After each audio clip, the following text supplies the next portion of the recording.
Buenos días. Se esforzaron mucho hoy por venir aún en la lluvia. Oremos juntos.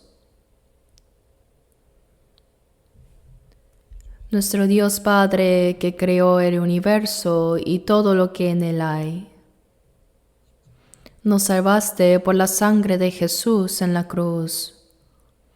Y ahora dentro de la iglesia, que es tu cuerpo en el que obras, hasta que vayamos al cielo, tú siempre nos acompañas, nos guías, nos enseñas, nos proteges.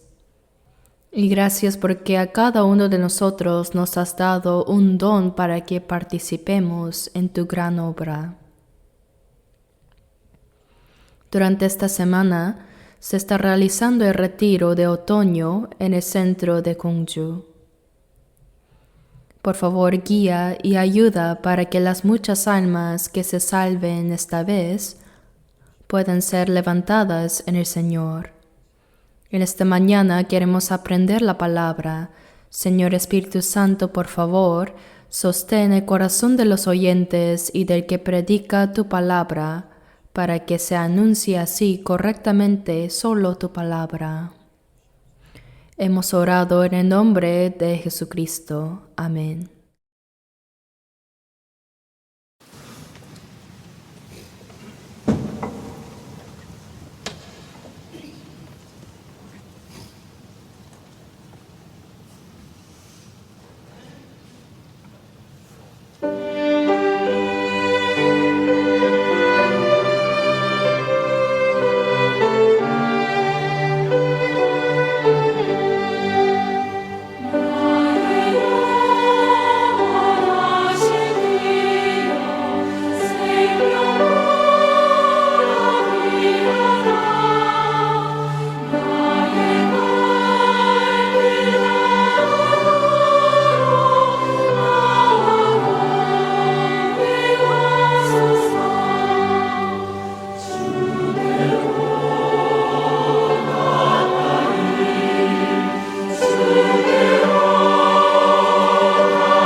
Busquemos en la Biblia 2 Corintios 8, 2 Corintios capítulo 8, desde el versículo 1 hasta el 5.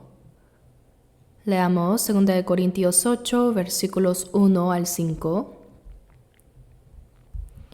Asimismo, hermanos, os hacemos saber la gracia de Dios que se ha dado a las iglesias de Macedonia, que en grande prueba de tribulación, la abundancia de su gozo y su profunda pobreza abundaron en riquezas de su generosidad. Pues doy testimonio de que con agrado han dado conforme a sus fuerzas, y aún más allá de sus fuerzas, pidiéndonos con muchos ruegos que les concediésemos el privilegio de participar en este servicio para los santos. Y no como lo esperábamos, sino que asimismo se dieron primeramente al Señor y luego a nosotros por la voluntad de Dios. Ahora mismo en Gwangju ya ha terminado la última predicación de retiro de otoño y creo que en este momento se está llevando a cabo el bautismo en el lugar del bautisterio. Y si vemos el registro final de este retiro de otoño 2025, hubo 6.323 inscripciones previas y luego 941 registros en el mismo lugar. Así en total, 7.264 personas asistieron. Y si incluimos a los 1.400 hermanos voluntarios, serían 8.664 personas. Además, había bastantes que no se inscribieron ni sirvieron, pero que igualmente asistieron. Algunos llevaron a otros inesperadamente para que también tuvieran comunión con los hermanos y pudieran ser evangelizados. Así que a simple vista, creo que más de 9.000 personas participaron en este retiro de otoño. De todas maneras, creo que nosotros estamos dedicando todo nuestro esfuerzo en la obra más preciosa para el Señor, que es salvar a las almas muertas, ¿no? Eso es lo que agrada más a nuestro Señor. Aquí dice que Dios nos dio una gracia a las iglesias de Macedonia. Si hablamos de las dos grandes gracias que Dios nos da, son la salvación y la gloria. En la región de Macedonia había varias iglesias, desde la iglesia de Filipos hasta Tesalónica, en la parte norte de Grecia. ¿Cuál fue entonces la gracia que Dios les dio a ellos? Que al dar ofrendas lo hicieron más allá de sus fuerzas, y eso mismo lo llama la gracia que Dios les dio. ¿Por qué? Porque aunque ellos dieron más allá de sus fuerzas, Dios también les suplió en esta vida.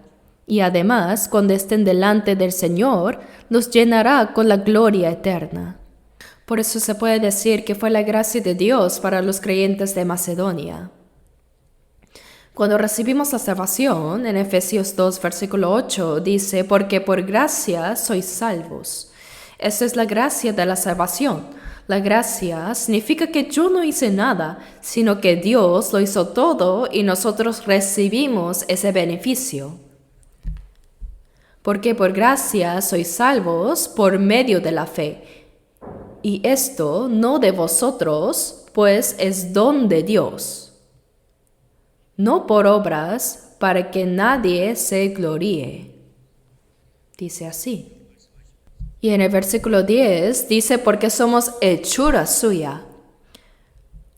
Cuando dice que somos hechura suya, no significa una simple reparación, sino que somos una nueva criatura.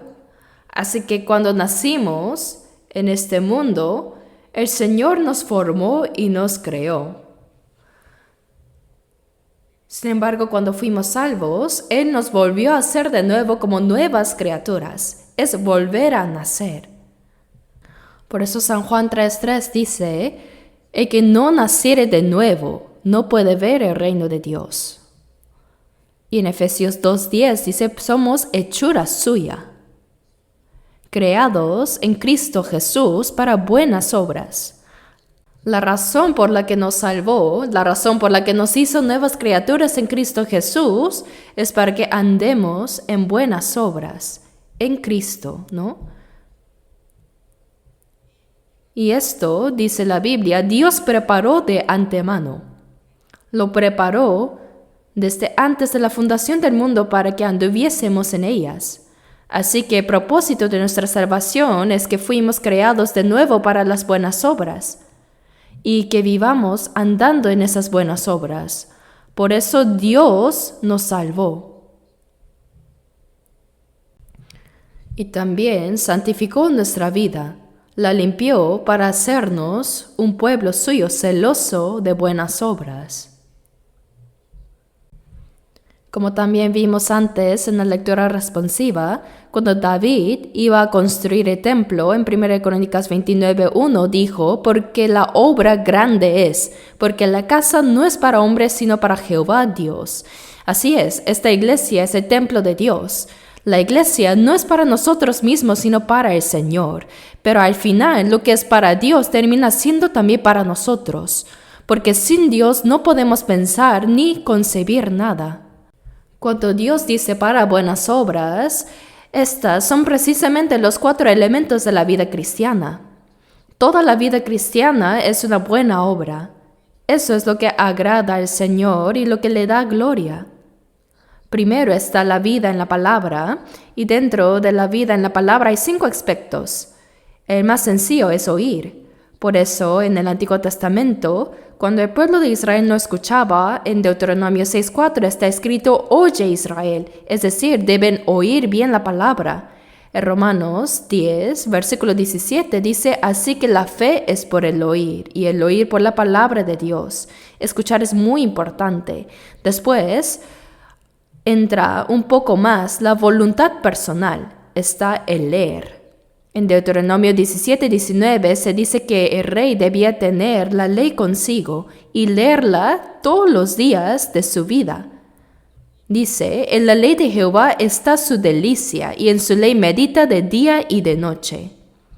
Además de meditar, debemos memorizar la palabra. En Proverbios 3:3 dice, escríbelas en la tabla de tu corazón. Grabar en el corazón es memorizar. Y el quinto aspecto de la vida en la palabra es practicarla. En Salmo 19:11 dice, en guardarlos hay grande galardón. Guardar, obedecer y vivir la palabra, todo esto constituye la vida en la palabra. Después viene la vida de oración. Hay oraciones personales y en público cuando nos reunimos. También hay oraciones de súplica intensa delante de Dios. Hay intercesión, se llama. Así, hay diferentes tipos de oración. El apóstol Pablo también pedía a los hermanos que oraran por él. Eso también forma parte de la vida de oración. Los judíos oraban 3 veces al día, en la mañana, al mediodía y en la tarde. Y Daniel también fue un hombre de oración. Todos los hombres de fe en la Biblia fueron personas de oración. Esa es una buena obra, porque la oración es tener comunión con Dios, conversar con Él, relacionarse con Él. Luego está la vida de comunión. ¿Y qué es la comunión? Es la reunión. Como miembros del cuerpo de Cristo, cada uno cumple su función en la iglesia. La comunión incluye las oraciones de compañerismo y también las reuniones de servicio, ¿no? Hay reuniones de grupos pequeños, reuniones por departamentos, de universitarios, de jóvenes, de adultos mayores y también reuniones de los ministerios que sirven. Todo eso es comunión. Es comunión y dentro de ella está la dedicación. No solo ofrecerse uno mismo al Señor, sino también presentar al Señor los bienes materiales que Él nos permite tener. Todo esto entra también dentro de la comunión. El diezmo y toda clase de ofrendas también forman parte de la comunión. Y el punto de conclusión de todo lo que hacemos es preguntarnos ¿para qué permanecemos aún en este mundo? Permanecemos para predicar el Evangelio. En la escuela dominical, durante una reunión de sábado, le pregunté a un estudiante pequeño, «Estudiante, ¿por qué vives? ¿Para qué vives?» Y me dijo, «Yo vivo para predicar el Evangelio». Y otro alumno también respondió igual, «Para predicar». Entonces le dije, «Entonces, ¿para qué estudias? Solo tienes que predicar». Pero él contestó, «Estudio mucho para poder evangelizar mejor». Así es, solo así podemos predicar. Por eso debemos esforzarnos en las cosas de este mundo. Vivimos para anunciar el Evangelio. Cuando se complete la plenitud de los gentiles, cuando la obra de evangelización haya terminado y ya no quede nada más que hacer en la predicación, entonces el Señor vendrá a buscarnos. Por eso, esta obra de predicación incluye el evangelismo personal, la consejería de predicación también hay, y realizamos muchos seminarios de la Biblia y realizamos retiros donde comemos, dormimos y dedicamos completamente a la predicación. Nosotros organizamos varios retiros a lo largo del año y en todo el mundo nuestras iglesias siempre realizan retiros. No hay iglesia que no lo haga. Todos llevan a cabo retiros y todo esto es una buena obra. El hecho de que yo esté participando en esto, de que yo forme parte de una iglesia como miembro del cuerpo, no es solo para mí, sino que es para el Señor. Porque como dijo David al hablar del templo, la casa no es para hombres, sino para Jehová Dios. Es verdad. El título de la palabra de hoy es el diezmo, la colecta y la ofrenda. Una persona me preguntó, «Pastor, ¿qué es una colecta y qué es una ofrenda?» Así que pensé que sería bueno en este domingo revisar bíblicamente qué significa el diezmo, la colecta y la ofrenda y organizarlo con claridad. Por eso escogí este título. Primero, el diezmo es la manera de expresar agradecimiento a Dios por todas las gracias que Él me ha concedido. Es un signo de gratitud. Es la señal de reconocer que todo lo que me pertenece ahora es de Dios. Eso es el diezmo. En Job 41:11 está escrito, «¿Quién me ha dado a mí primero para que yo restituya? Todo lo que hay debajo del cielo es mío. El monte, el campo, el cielo y la tierra, todo es de Dios». Y dar el diezmo es reconocer eso, que todo le pertenece a Él. El diezmo, la 10ª parte, debe ser entregado plenamente para la obra de Dios. Es el signo de que reconozco que todo lo que existe en este mundo, todo pertenece al Señor. Abramos la Biblia en Levítico 27. Después de Génesis, Éxodo, Levítico 27, versículo 30. Levítico 27, versículo 30. Y el diezmo de la tierra, así de la simiente de la tierra como del fruto de los árboles, de Jehová es cosa dedicada a Jehová. La palabra cosa dedicada significa un objeto separado, algo santo. Es una porción que el hombre no toca y que se debe entregar para la obra y gloria de Dios, para agradarle. Dar esa 10ª parte es reconocer que aunque los 10 décimos le pertenecen a Dios, yo lo confieso con esta señal. En realidad, cuando Dios creó el universo y todas las cosas que en él hay, lo hizo para sí mismo. Y aun cuando nos salvó, lo hizo para Él. En Isaías 43, 25 está escrito, Yo soy que borro tus rebeliones por amor de mí mismo, y no me acordaré de tus pecados. Por amor de mí mismo, también la salvación fue para el Señor. Claro que lo que es para Dios se convierte también en beneficio nuestro, pero primero debemos poner en primer lugar que es para Él. Antes de ser salvos, todo lo considerábamos nuestro. Nada dejábamos que otro tocara. Lo guardábamos celosamente, ¿no? Pero después de ser salvos, entendimos que nada es nuestro, que todo pertenece al Señor, incluso nuestra vida misma. Nuestra alma es de Dios. Eso es lo más importante, reconocer que todo es del Señor. Dentro de pocos días, los hermanos salvos que estamos aquí seremos llevados al cielo. Sí, aunque vivimos en este mundo, pertenecemos al cielo. Los que son de la tierra buscan lo terrenal, pero nosotros somos celestiales. De los que han recibido la salvación, dice en Juan 10:35, si llamó dioses a aquellos a quienes vino la palabra de Dios, nosotros vivimos conectados con el mundo espiritual. El Dios que está allí, el Señor Jesucristo, escucha nuestras oraciones y desde allí nos responde. Y desde ahí también acompaña todas nuestras obras, caminando siempre junto a nosotros. Por eso, después de recibir la salvación, nuestra manera de ver la vida, nuestros valores, nuestra cosmovisión, todo cambia. Todo esto es la gracia de Dios. Y el diezmo es la señal de gratitud por esa gracia. Es una forma de agradecer.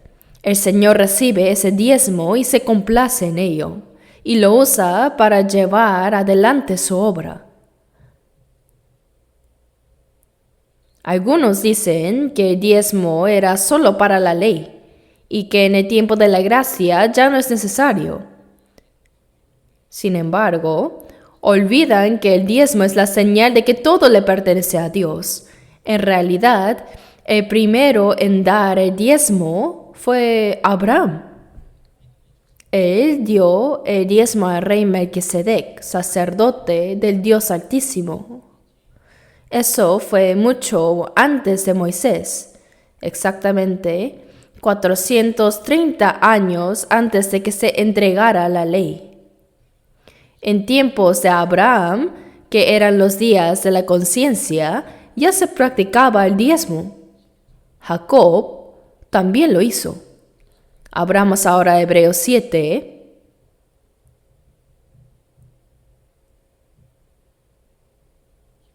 Hebreos 7. Versículo 1 hasta el 4. Hebreos 7, versículos 1 al 4. Porque este Melquisedec, rey de Salem, sacerdote del Dios Altísimo, que salió a recibir a Abraham que volvía de la derrota de los reyes, y le bendijo, a quien asimismo dio a Abraham los diezmos de todo, cuyo nombre significa primeramente rey de justicia, y también rey de Salem, esto es rey de paz, sin padre, sin madre, sin genealogía, que ni tiene principio de días ni fin de vida, sino hecho semejante al Hijo de Dios, permanece sacerdote para siempre. ¿Quién era este Melquisedec, rey de Salem, sacerdote del Dios Altísimo y rey de justicia, rey de paz, sin padre, sin madre, sin genealogía, semejante a Dios mismo? ¿Quién era? En Juan 8:56 Jesús dijo, Abraham vuestro padre se gozó de que había de ver mi día y lo vio y se gozó. ¿Cuándo vio Abraham al Señor? Fue en este momento, cuando dio los diezmos. Ese Melquisedec, rey de Salem, rey de justicia, rey de paz, sin padre ni madre, semejante a Dios, era el mismo Señor. Abraham dio el diezmo al eterno sacerdote, al mismo Jesús, Melquisedec.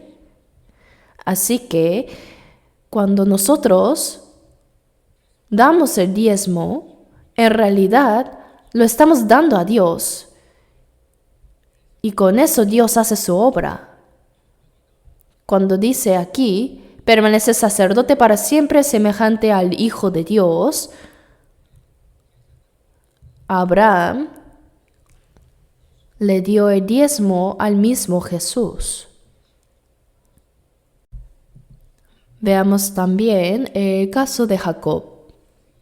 Vamos a abrir en Génesis 28. Génesis 28.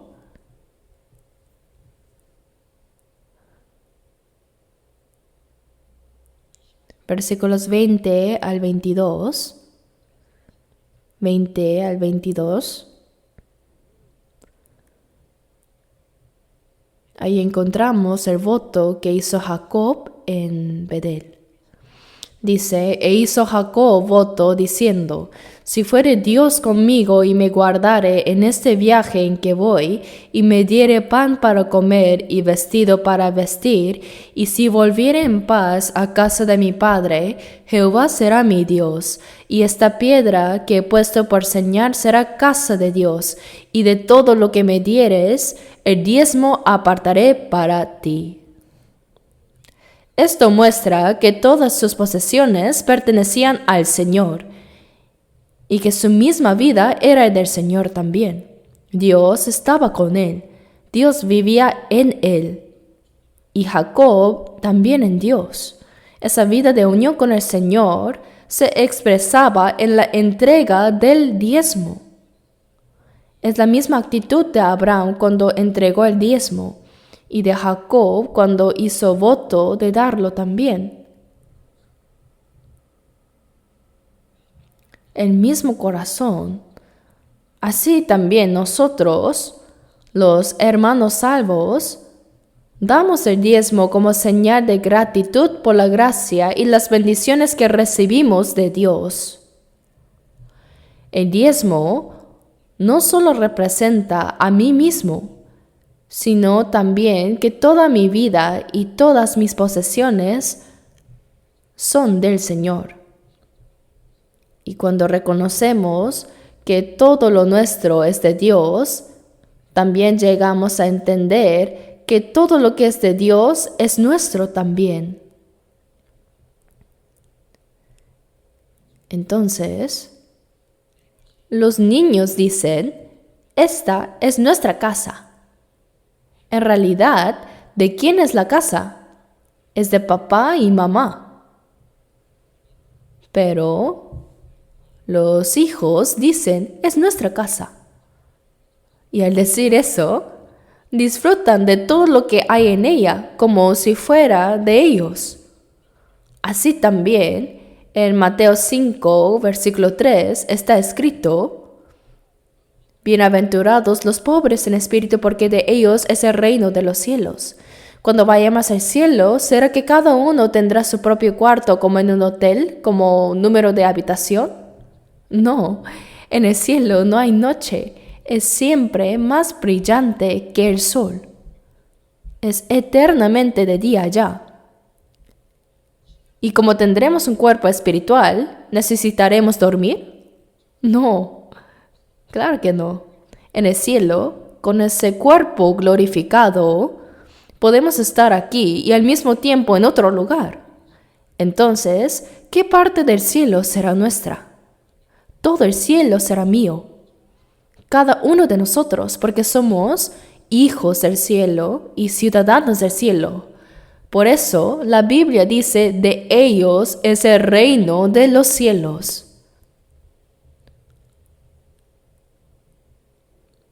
Es verdad, todo el cielo nos pertenece. Cuán grande es la gracia y la bendición de haber recibido la salvación. Todo lo que es de Dios es mío, y al mismo tiempo todo lo mío es de Dios. Ese es el fundamento del diezmo. Así que, al haber sido salvos, Dios que rescató nuestras almas también nos ayuda en todo lo que necesitamos mientras vivimos con este cuerpo en el mundo.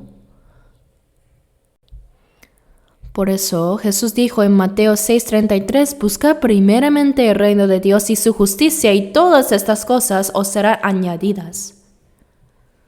Considerad los lirios del campo, mirad las aves del cielo. Vuestro Padre Celestial las alimenta. ¿No hará mucho más a vosotros? Porque los gentiles buscan todas estas cosas, pero vuestro Padre Celestial sabe que tenéis necesidad de todas estas cosas. Así nos enseña el Señor. Y también Jesús dijo que el diezmo no debe dejarse de hacer. Vamos a ver Mateo 23. Mateo capítulo 23.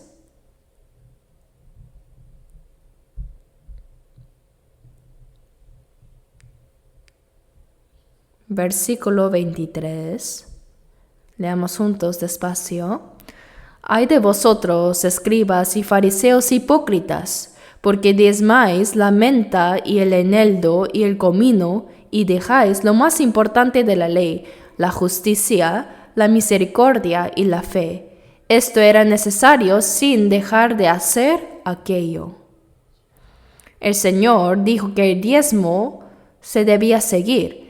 Esto era necesario hacer, significa practicar la justicia, la misericordia y la fe, sin dejar de hacer aquello.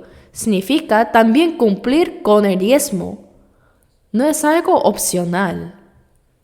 Para nosotros, los salvos, es la señal de reconocer que todo lo que tenemos pertenece a Dios y por eso debemos dar el diezmo. En Israel, la tribu de Leví no recibió tierras como herencia. La tarea de los levitas era servir en el tabernáculo y ministrar a Dios. Ellos vivían de los diezmos que daban las demás tribus. Así podían dedicarse al servicio de Dios enteramente en el templo sin preocuparse por el sustento. Pero cuando el pueblo de Israel estuvo 70 años cautivo en Babilonia y después regresó, ya no daban el diezmo. Entonces, ¿qué hicieron los levitas? No tuvieron otra opción que salir a trabajar para ganarse la vida. Tuvieron que abandonar el servicio en el templo. Así la obra de Dios se detuvo. Por eso, el profeta Nehemías reprendió al pueblo, diciendo que esto no estaba bien, que al no dar el diezmo la obra de Dios no podía avanzar. Leamos juntos en Nehemías 13, versículo 10. Nehemías 13, versículo 10.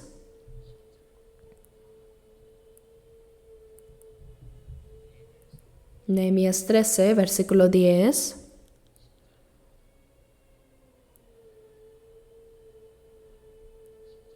Vamos a leer juntos. Encontré asimismo que las porciones para los levitas no les habían sido dadas, y que los levitas y cantores que hacían el servicio habían huido cada uno a su heredad. Este pasaje habla claramente del diezmo. Como no lo recibían los levitas y los cantores, dejaron el templo y se fueron al campo para buscar sustento. Así la obra de Dios quedó sin hacerse. El diezmo es algo absolutamente necesario para que la obra de Dios se cumpla. Nosotros, aunque somos salvos, todavía tenemos un cuerpo. Por tanto, debemos hacer nuestro trabajo en el mundo, pero también debemos dedicarnos a la obra de Dios. Y para que esa obra se realice, el diezmo es indispensable. Es indispensable, hermanos. En los tiempos de Malaquías, el pueblo de Israel había apartado su corazón de Dios. Ya no daban diezmos ni ofrendas. Y Dios dijo que eso era robar lo que le pertenecía a Él. Ellos no entregaban a Dios lo que era de Él. Y Dios lo llamó robo. Eso es robar a Dios. Abramos en Malaquías, capítulo 3. Malaquías,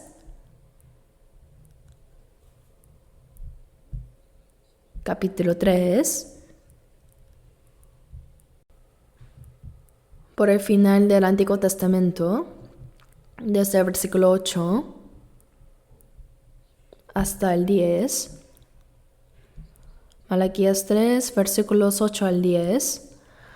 ¿Robará el hombre a Dios? Pues vosotros me habéis robado. Y dijisteis, ¿en qué te hemos robado? En vuestros diezmos y ofrendas. Malditos sois con maldición, porque vosotros, la nación toda, me habéis robado. Traed todos los diezmos al alfolí, y haya alimento en mi casa. Y probadme ahora en esto, dice Jehová de los ejércitos, si no os abriré las ventanas de los cielos y derramaré sobre vosotros bendición hasta que sobreabunde.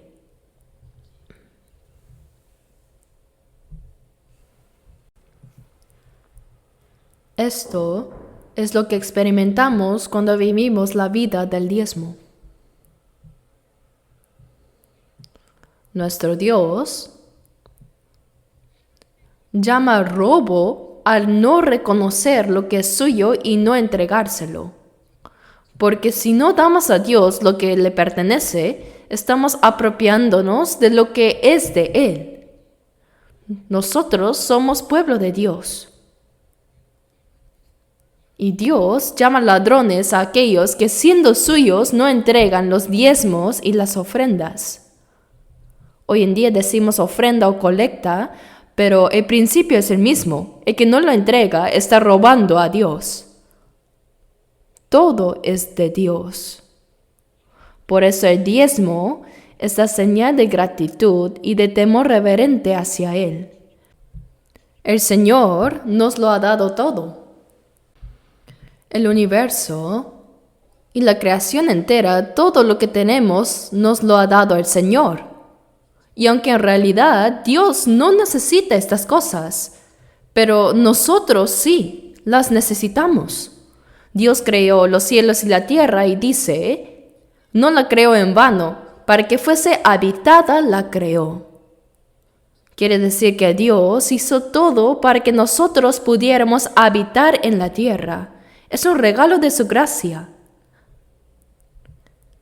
Hechos 17:25 también dice que Dios es quien nos da a todos vida y aliento y todas las cosas.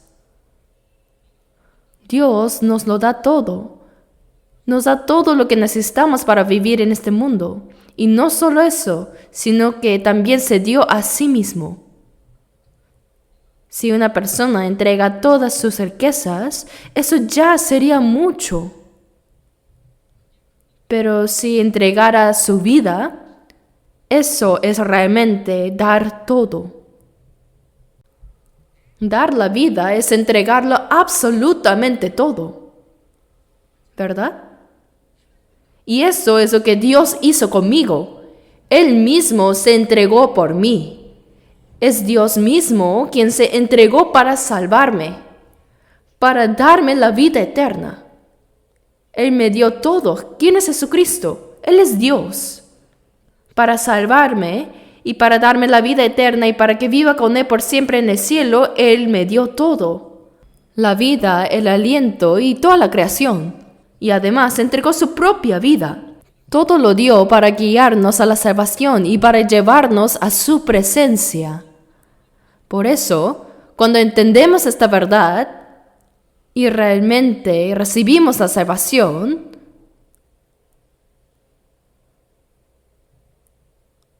Dios nos dice, tú eres mío, eres mi propiedad. Dios afirma diciendo que tú eres mi pueblo, eres mi hijo, ustedes son míos, y Dios nos ha sellado. Así como el dueño marca con un sello a su ganado, así está escrito en Efesios 1:13, fuisteis sellados con el Espíritu Santo de la promesa. Ese sello significa que eres mío, Dios nos selló. Y junto con nosotros, todo lo que poseemos también le pertenece a Él.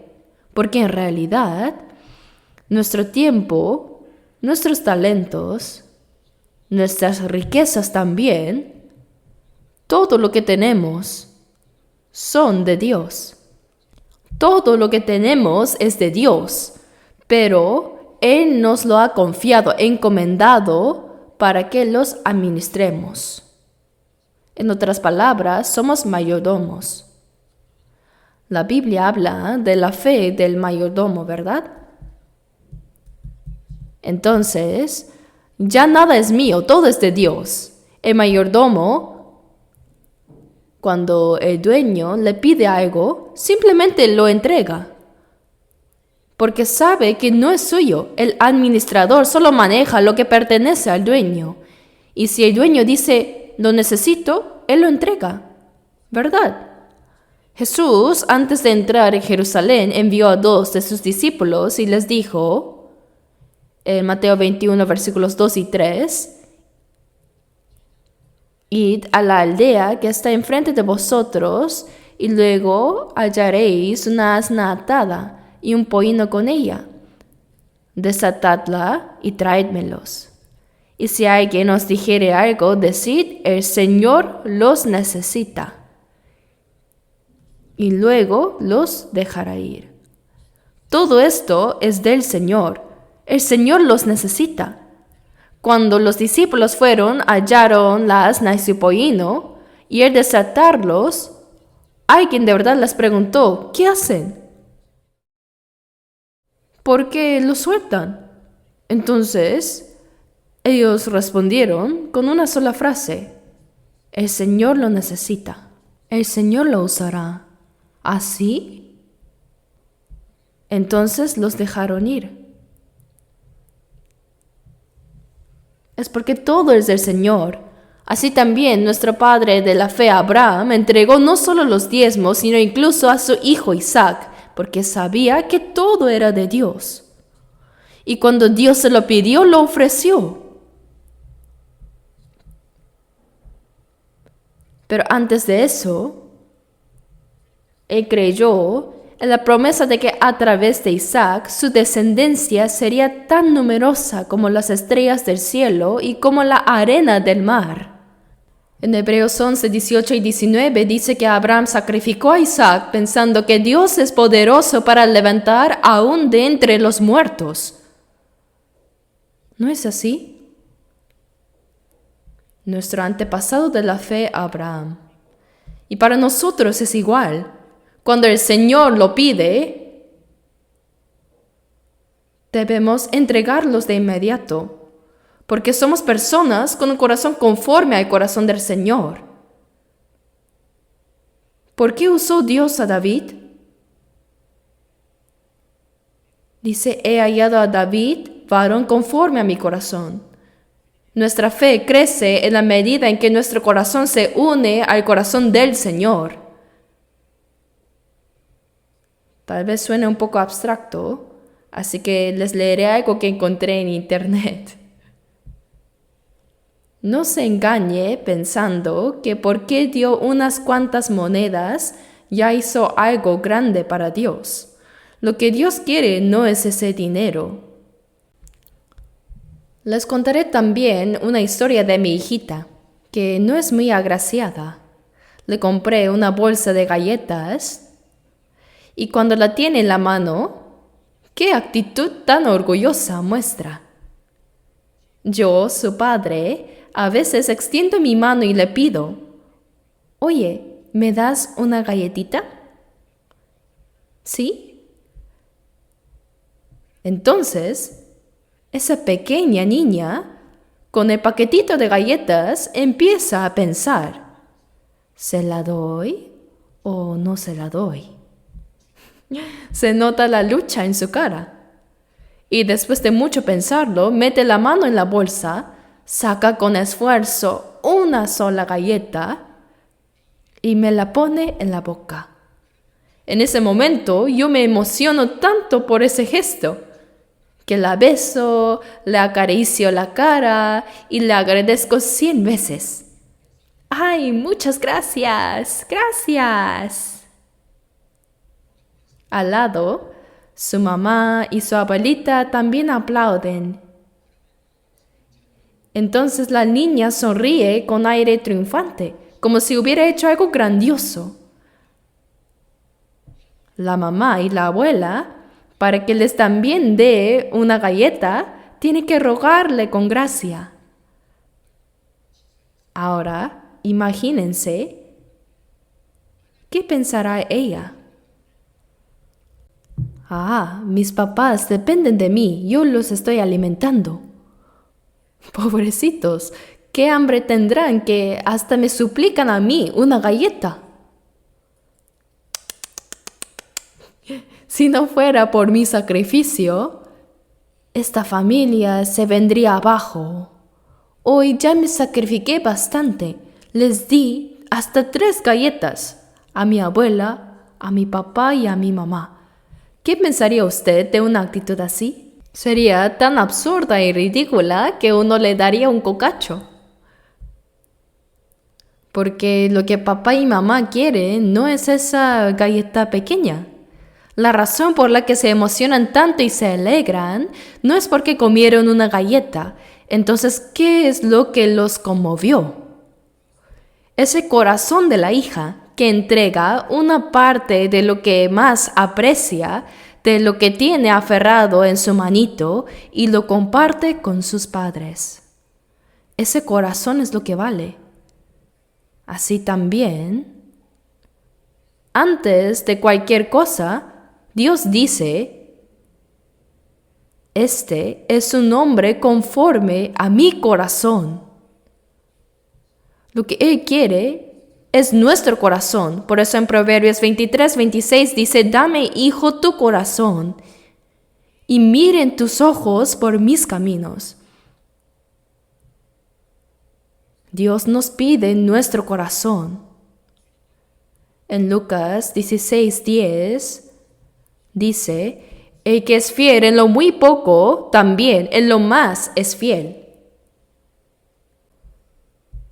Para Dios, los bienes materiales son algo muy pequeño, pero las personas en este mundo consideran el dinero y las riquezas como lo más grande. Sin embargo, para nosotros los salvos, lo más grande es nuestro Señor, ¿verdad? Él es Dios. Y el Señor ya nos lo dio todo, incluso a sí mismo. E incluso nos dio el cielo y ahora estamos en Él. Hoy mismo ya estamos en Cristo y estando en Él simplemente nos mudaremos al cielo. Por eso, en Lucas 17:21 dice, porque he aquí el reino de Dios está entre vosotros. Esto quiere decir que aquí mismo estando en Cristo ya estamos en el reino de Dios.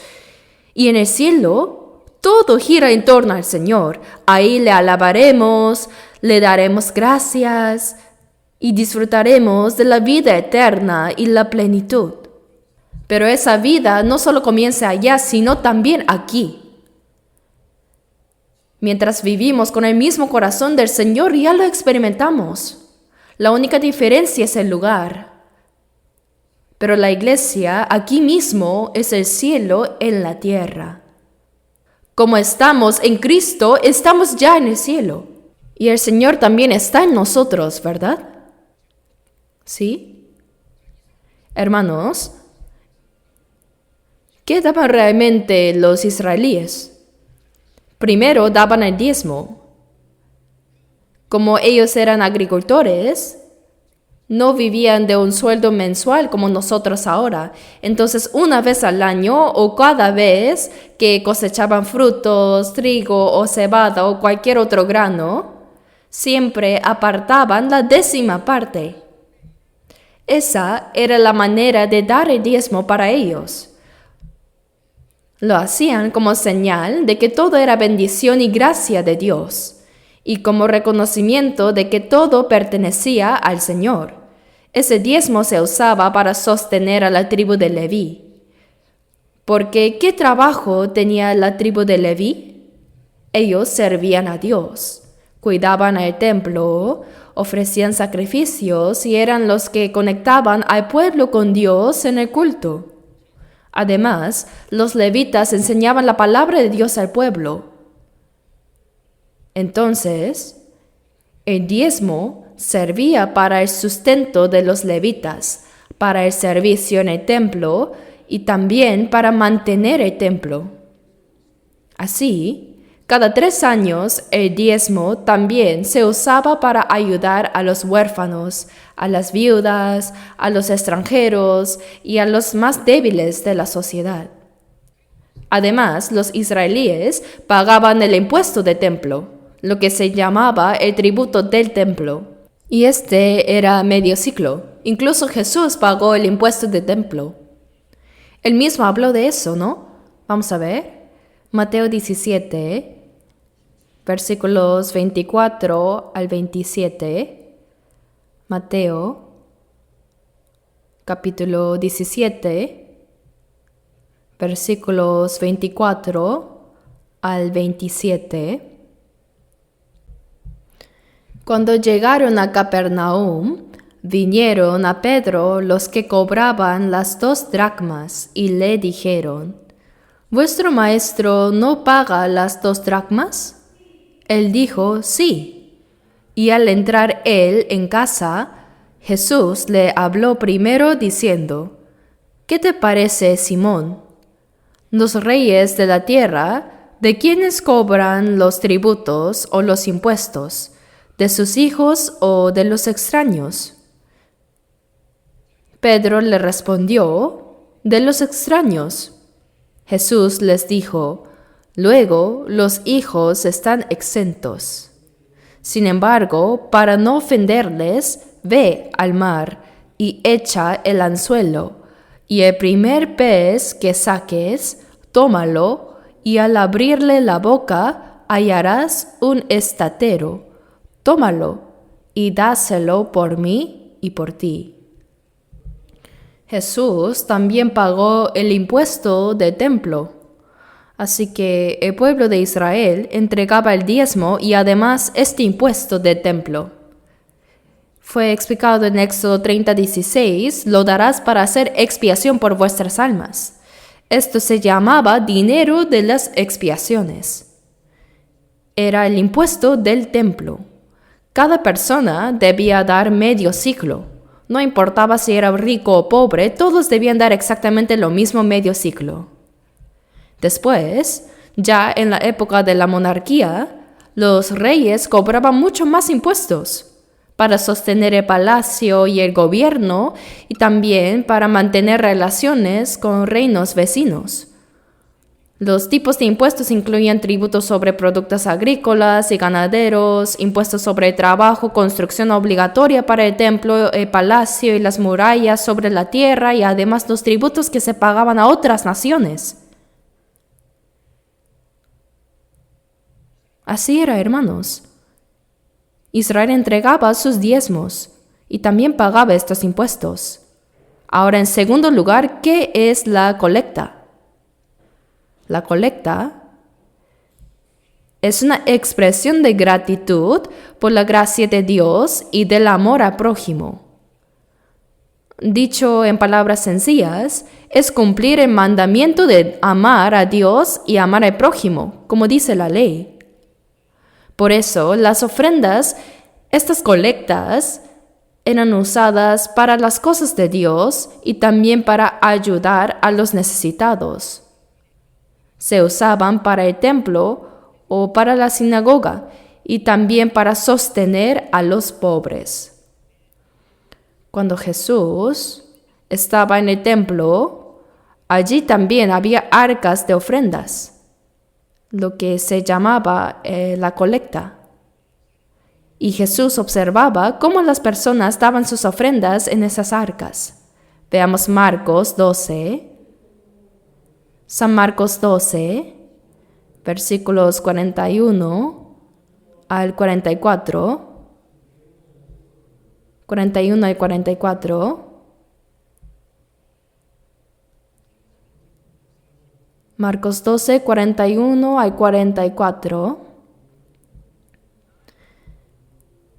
Estando Jesús sentado delante del arca de la ofrenda, miraba cómo el pueblo echaba dinero en el arca. Y muchos ricos echaban mucho, y vino una viuda pobre y echó 2 blancas, o sea, 1 cuadrante. Entonces, llamando a sus discípulos, les dijo: De cierto os digo que esta viuda pobre echó más que todos los que han echado en el arca, porque todos han echado de lo que les sobra, pero ésta, de su pobreza, echó todo lo que tenía, todo su sustento. Esta es la fe de la viuda. Su confianza es la fe. Ella entregó todo su sustento. Y uno podría pensar, ¿cómo iba a cenar esa noche? Tendría que pasar hambre. Pero eso es precisamente la fe. La fe es creer que si doy al Señor, Él suplirá todo lo que me falta. Seguramente, esta viuda había experimentado muchas veces la provisión de Dios. Y aun cuando regresó a su casa, Dios proveyó lo necesario para ella y sus hijos. Especialmente porque Jesús mismo vio lo que hizo. El Señor no podía dejarla sin cuidado. Eso es la fe. Dar ofrendas con amor a Dios y amor al prójimo. Quizás hay otros aún más necesitados que yo. Así en su corazón estaba el deseo de ayudar y así dio sus 2 blancas. 2 blancas eran iguales que 2 leptones. Y el leptón era una moneda de cobre, una moneda judía y griega. Equivalía a un 128avo de un denario. Y el cuadrante era una moneda romana que equivalía a un 64avo de un denario. Esto se usaba en todo el Imperio Romano. Entonces, ¿a cuánto valdría estos 2 leptones, 2 blancas hoy? Si un denario era el salario de un día, y supongamos que un trabajador gana 60,000 wones al día, entonces un 64avo equivale a unos 1,000 wones, que son unos 70 céntimos en dólares. Y si gana 120,000 wones serían unos 2,000 wones, que son menos de $1.50. Es decir, 2 blancas, un cuadrante equivalen más o menos de 70 céntimos a menos de $1.50. De verdad, eso era todo lo que tenía. Y con eso dio su ofrenda y Dios la elogió. Ciertamente el Señor mira el corazón. Además, Él conoce la situación de cada persona. Dios elogió a esta viuda. Los ricos dieron mucho, y está bien. Es cierto que hicieron bien, pero Jesús dijo que la viuda que dio estas 2 blancas dio más que todos. Es porque lo dio todo con un corazón sincero. Así también, cuando nosotros ofrendamos, Dios recibe nuestro corazón. Lo que nace en el corazón, ese sentir que viene del Señor, eso es lo que presentamos en nuestras ofrendas. En la iglesia primitiva, las ofrendas se usaban para ayudar a los hermanos necesitados, para el templo y la sinagoga, y también para sostener los viajes misioneros. Los apóstoles salían a predicar y la iglesia enviaba ofrendas para los gastos de misión. De manera especial, las iglesias de Macedonia, como la de Filipos, Tesalónica y Berea, enviaban generosamente para la obra misionera. Y eso es lo que vimos hace un momento en 2 Corintios capítulo 8. Regresemos otra vez a 2 Corintios 8, desde el versículo 1 hasta el 4. Asimismo, hermanos, os hacemos saber la gracia de Dios que se ha dado a las iglesias de Macedonia. En la región de Macedonia había varias iglesias, que en grande prueba de tribulación, realmente padecieron muchas pruebas y eran perseguidos y expulsados por causa del Evangelio. Aún así, dice, la abundancia de su gozo y su profunda pobreza. Tenían un gozo abundante. ¿Qué gozo era ese? El gozo de la salvación era tan grande que sobrepasaba su situación de extrema pobreza. ¿Y qué significa extrema pobreza? Profunda pobreza. Es cuando uno se preocupa por el alimento diario, por no tener que comer mañana. Era ese nivel de necesidad, pero dice que abundaron en riquezas de su generosidad. Pues doy testimonio de que con agrado han dado conforme a sus fuerzas, y aún más allá de sus fuerzas, pidiéndonos con muchos ruegos que les concediésemos el privilegio de participar en este servicio para los santos. Las ofrendas para apoyar a los santos se llamaban colectas, ahora serían como donaciones. En ese tiempo muchos eran pobres, por eso se llamaba colecta, servicio, donación. Hoy ya no usamos tanto esta palabra, sino en conjunto lo llamamos ofrenda. Todo está incluido en ofrenda. Entonces, ¿qué es la ofrenda? El diccionario dice que es el dinero que se entrega como expresión de gratitud por la gracia recibida de Dios y como manifestación de fe. ¿Qué es la ofrenda? El dinero que se entrega para expresar el agradecimiento por la gracia que recibió de Dios y para manifestar su fe. En primer lugar, la ofrenda se hace por obediencia, porque dar a Dios lo que es suyo es obedecer. Por eso, en 1 Samuel 15:22 dice que el obedecer es mejor que los sacrificios.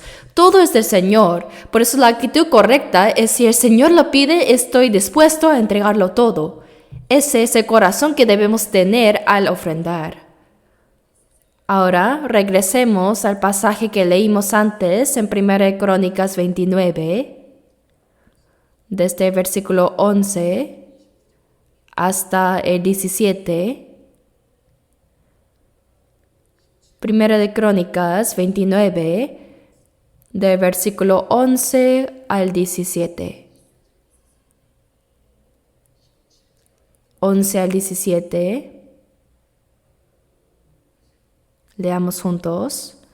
Tuya es, oh Jehová, la magnificencia y el poder, la gloria, la victoria y el honor, porque todas las cosas que están en los cielos y en la tierra son tuyas. Tuyo, oh Jehová, es el reino, y tú eres excelso sobre todos. 14. Porque ¿quién soy yo?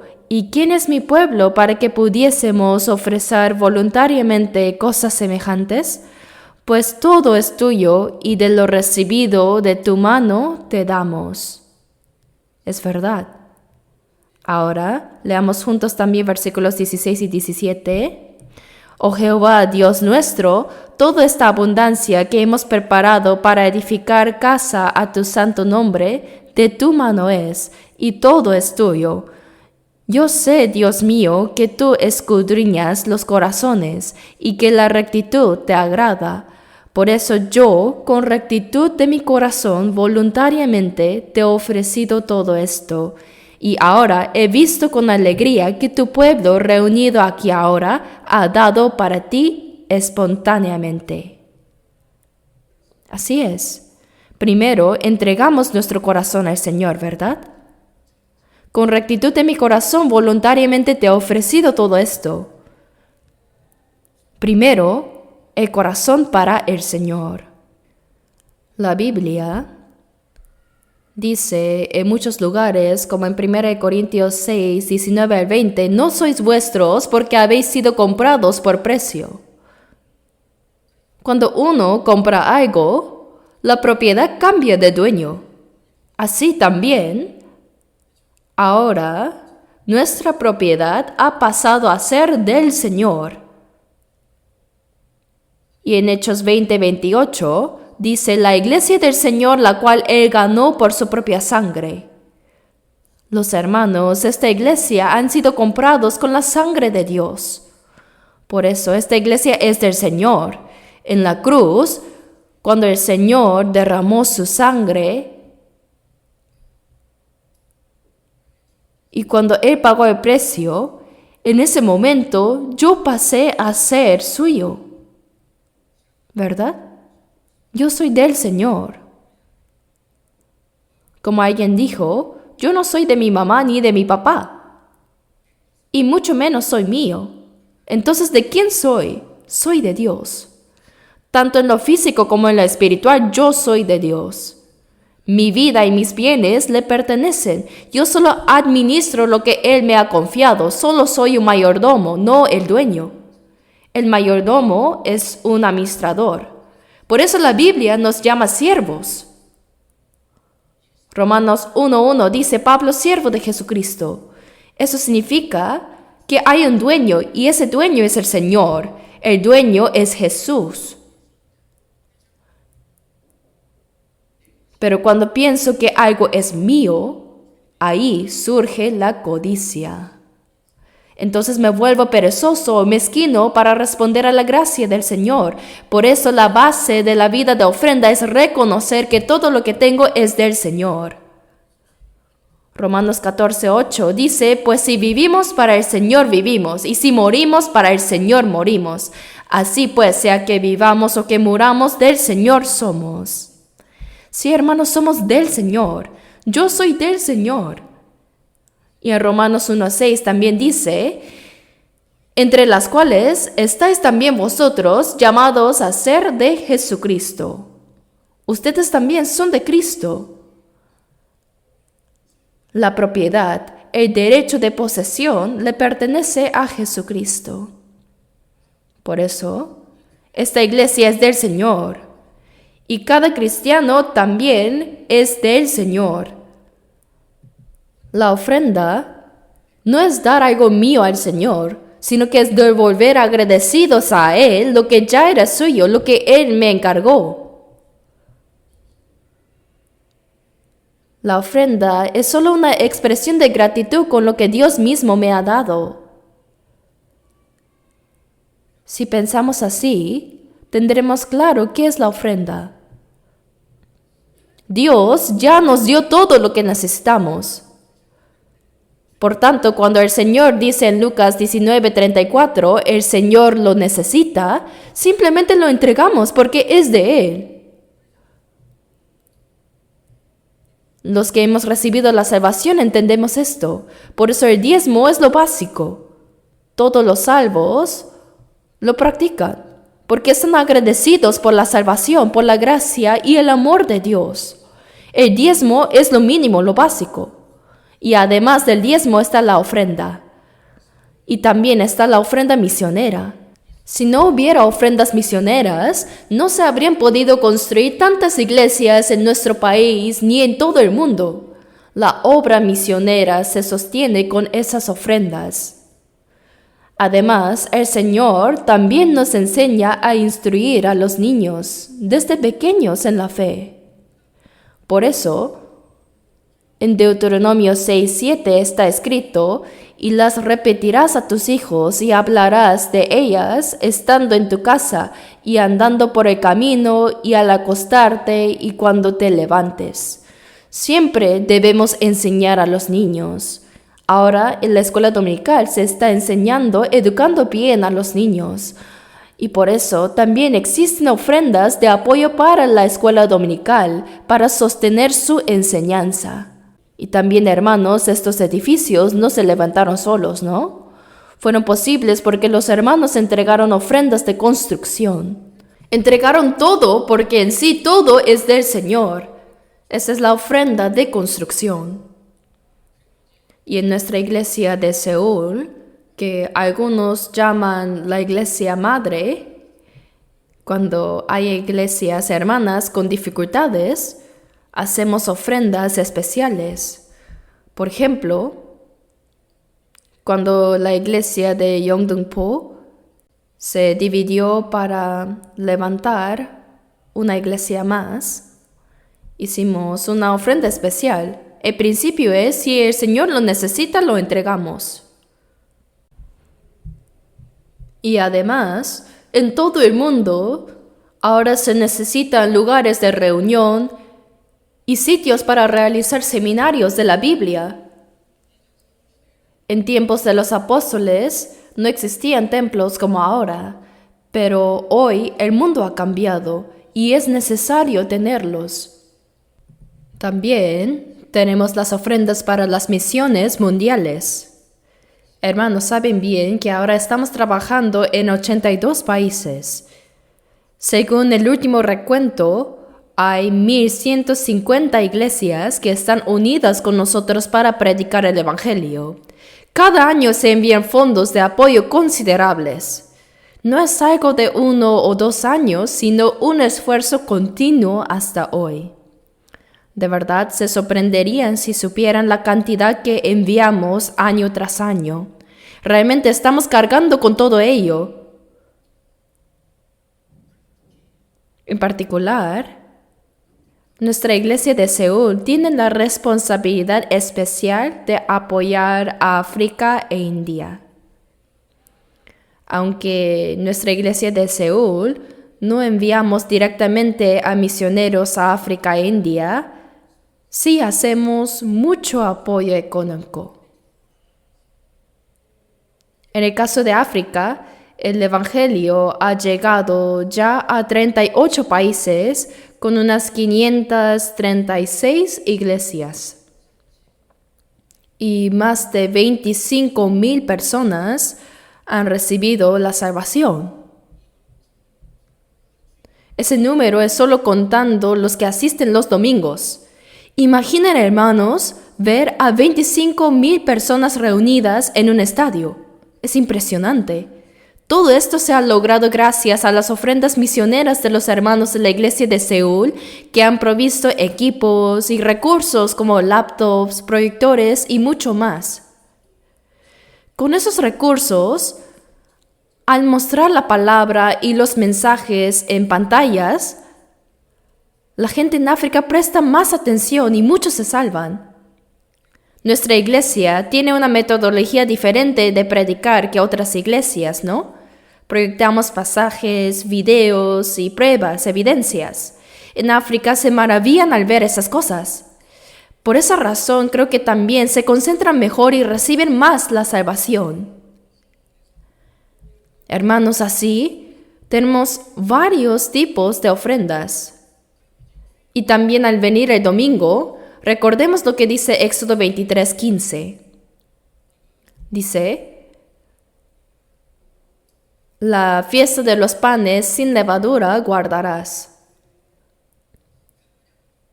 El pan sin levadura está ligado a la Pascua. La Pascua representa la salvación y el pan sin levadura simboliza la vida cristiana después de ser salvos.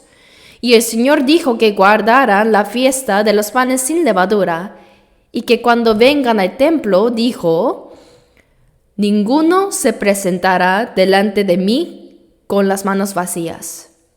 Así dice en Éxodo 23:15. Por eso, en el culto dominical, es necesario siempre traer nuestra ofrenda, aunque sea pequeña.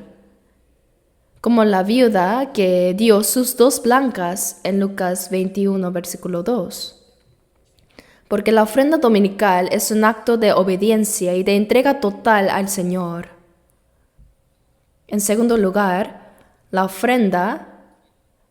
colecta es también una obra que nace de la fe que confía y entrega todas las preocupaciones al Señor.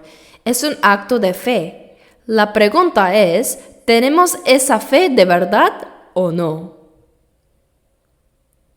Porque cuando alguien tiene fe real, esa fe se manifiesta en acciones. Y una de esas acciones es entregar todo al Señor y confiar en Él.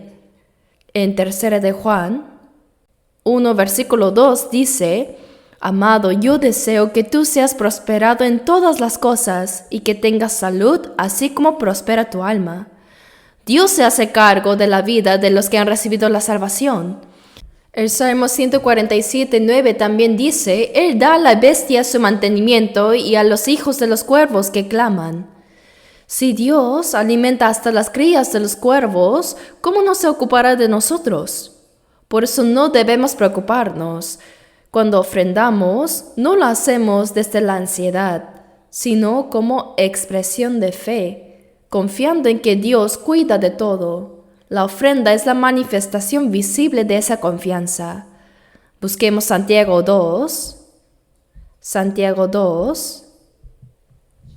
versículos 17 y 18. Santiago 2, 17 y 18. Leamos juntos. Así también la fe, si no tiene obras, es muerta en sí misma.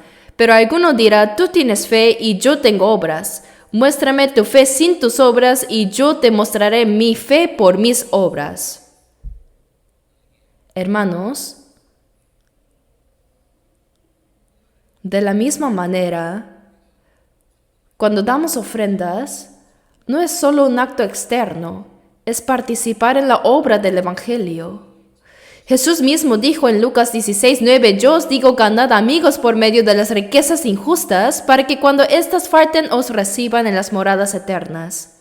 Piensen en esto, por las ofrendas misioneras que damos, como las ofrendas para África, hubo un hermano o una hermana en aquel continente que recibió la salvación. Ahora no sabemos quiénes son, pero cuando estemos delante del Señor todo será revelado. Entonces veremos que nuestras ofrendas participaron en su salvación. Así que la ofrenda significa que estamos tomando parte en la predicación del Evangelio. No solo es eso, dar ofrenda también es el camino para experimentar que el Señor siempre provee lo que nos falta. Abramos Filipenses 4. Filipenses capítulo 4.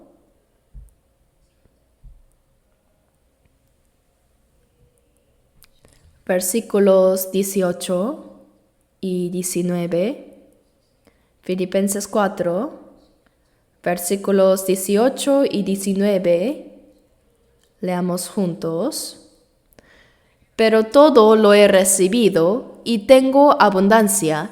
Estoy lleno, habiendo recibido de Epafrodito lo que enviasteis, olor fragante, sacrificio acepto, agradable a Dios.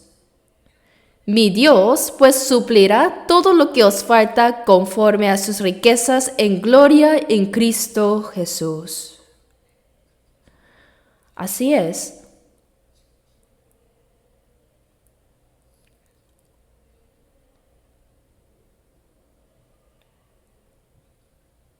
Hermanos, una persona testificaba diciendo que cada vez que daba una ofrenda, Dios le volvía a suplir en la misma medida, e incluso más. Y así lo experimentaba. La ofrenda de verdad es el camino para experimentar que el Señor es quien nos provee. Nuestro Señor está vivo, ¿no? En Lucas 6:38 dice, dad y se os dará. Medida buena, apretada, remecida y rebosando darán en vuestro regazo. Esa promesa se cumple entre nosotros. Cuando damos lo material para la obra de Dios, Él promete recompensarlo aún en esta vida y también en la venidera, en el cielo. El Señor ha prometido pagar a cada uno conforme a sus obras. Eclesiastés 11:1 dice, echa tu pan sobre las aguas, porque después de muchos días lo hallarás. El agua representa la obra de Dios. Así que el Señor nos dice, entrega tu pan en la obra de Dios, y después de muchos días lo volverás a encontrar. Dios nunca se olvidará de nuestra entrega, siempre recompensará, ¿verdad? Por eso cuando miramos el diezmo, la ofrenda y las colectas desde el corazón de Dios, cuando lleguemos a tener el corazón unido al de Dios, podemos entender por qué tenemos que ofrendar y así podremos dar todo sin reservas. Pero si actuamos como esa niña que teniendo galletas de su padre piensa, pero esto es mío. En realidad era de su padre, de su madre. Si ella les invitara un poco, luego si quiere más o necesita más, sus padres le volverían a comprar otra. ¿No es así? ¿Verdad? Pero si dice, pero ya me lo diste, no, es mío. Y solo da una migaja pequeña, creyendo haber hecho algo enorme. Así. Pero eso no sería correcto. Hay que reflexionar si acaso estamos haciendo así o no. Oremos juntos. Nuestro Dios Padre viviente, te damos las infinitas gracias. Señor, tú lo eres todo. Tú nos has dado todo por nosotros, hasta tu propia vida. Por eso yo y también todas mis posesiones pertenecen a ti. Queremos que sean usados según tu voluntad cuando quiera que lo requieras. Danos ese corazón. Hemos orado en el nombre de Jesucristo. Amén.